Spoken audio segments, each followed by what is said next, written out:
another collapse took place on 9/11 this year, New York City. The doctors have come out and said, well, no, it's not Parkinson's, it's none of the sort, it's pneumonia. What's your initial reaction to their claims?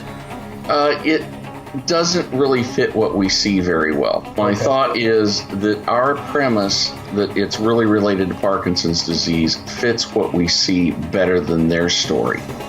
She walked on her own power to wait for her ride. If you look carefully, she is leaning against the bollard and she's resting there, and when they try to move her into the vehicle, her right leg won't bend.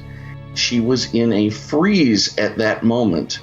She can't voluntarily do anything during that freeze, and they try to move her into the vehicle before she's ready. Her leg buckles, she turns into a limp rag doll, and then they have to basically carry her into the vehicle. I think she has Parkinson's, but until I see her medical records, which it looks like I'm not going to get the chance to do, I can't be sure. All I can say is it fits.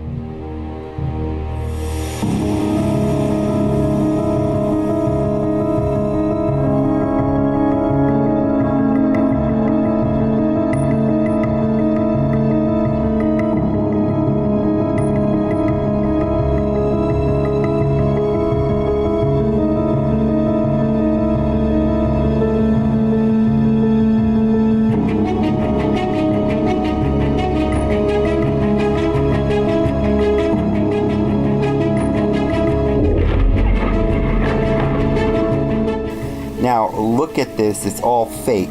Look in the phone what they're capturing. You don't see the flags in the background. Here comes Hillary Clinton, and look in this on your left on that phone, and she doesn't walk by there. Look at the guy there with the blue person on the screen. There is nobody in blue in front of him, anywhere near him. This is like a blue screen behind them, and this is pasted in. She's doing this in some kind of a studio. There are no people there because she's so sick she can't handle the stress of actually having a crowd of people.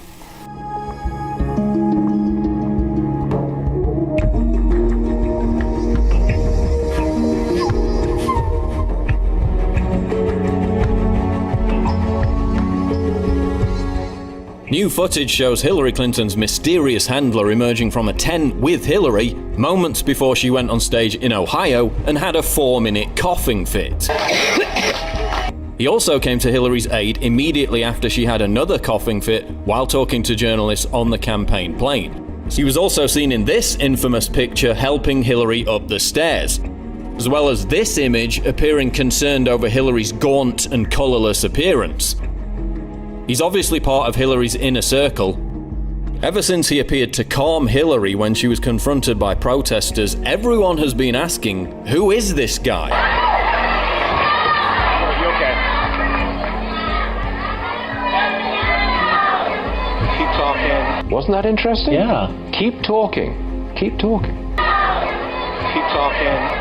Keep talking. After the controversy went viral, the Clinton campaign claimed he was a Secret Service agent. But experts have commented that a Secret Service agent would not physically touch Hillary unless her life was in imminent danger. He seems to be playing a very personal role. He appears when she seems to be in trouble, either with the coughing or with some health issue, or in that case, her own personal reaction to what was a heckler at that point. So it's troubling because you've got a man who's also doing something that the Secret Service wouldn't do. He's very physical with her. Yeah, touching. He touches her. Yeah. He has his arm around her. You saw what the Secret Service there in that clip are doing on the side. They stand next to her. No one went up to touch her, and that's what he seems to always be doing. A retired Secret Service source told True News that the man in question is Secret Service agent Todd Madison. Secret Service spokeswoman Nicole Maynor confirmed that the man pictured is the Secret Service detail leader for Hillary Clinton. Quote, "The Secret Service doesn't have handlers, but agents are trained in emergency trauma care and will at times bring in contractors to fill specific medical needs. So does Madison's unorthodox and unusual physicality with Clinton indicate that he has been assigned as her primary medical carer due to her ill health? Why is he verbally coaching her when she becomes flustered? Why is he with her right before or after she has her coughing fits? The questions will continue.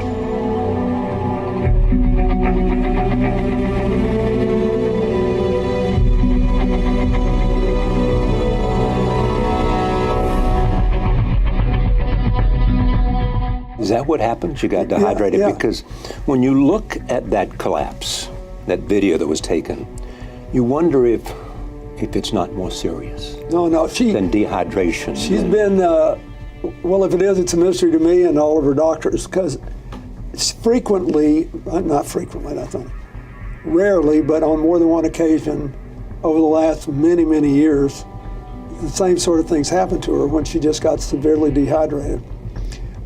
And she's worked like a demon, as you know, as Secretary of State and as a senator and in the years since.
Bill and Hillary Clinton now have a personal fortune of $120 million. And this came from paying them $250,000 to give speeches, big banks, military security complex, the powerful kinds of interest groups who control the laws and the regulations. They own the Clintons. We also see that the Clinton Foundation has $1.6 billion. The Clintons present a known, bought and paid for servant of the ruling oligarchy. They know that they own her, that she is subservient to the ruling oligarchy and will not do anything that the oligarchy doesn't tell her to do. But Trump, you see, came up from the outside. And so they don't know what he might do. I mean, I think that he would have a hard time staffing a government that would serve him because he doesn't know who those people are. And if he were to be elected, the first thing he would hear is, well, now you got to form a government. You're elected. The government starts. You won't be ready. You got to have a government. Here's a list. Put all these people in. And then they'll end up controlling Trump through the people they staff his government with.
suddenly Donald Trump, this vacuous, demagogic man who just comes out with stock phrases about everything without any substance, without any explanation of how these things are going to be brought about.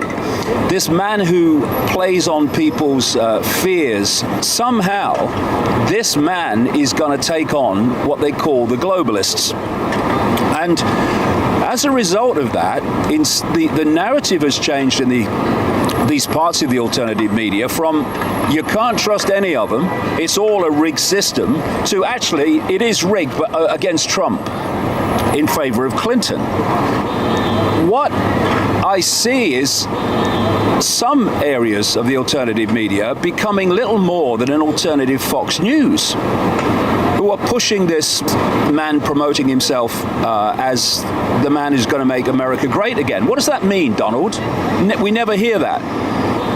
He's actually, in many ways, dictated the way that these parts of the alternative media are reporting things. It's not the way anything's going to change, because what they're doing is becoming that which they've claimed to be exposing. They're becoming the polarity.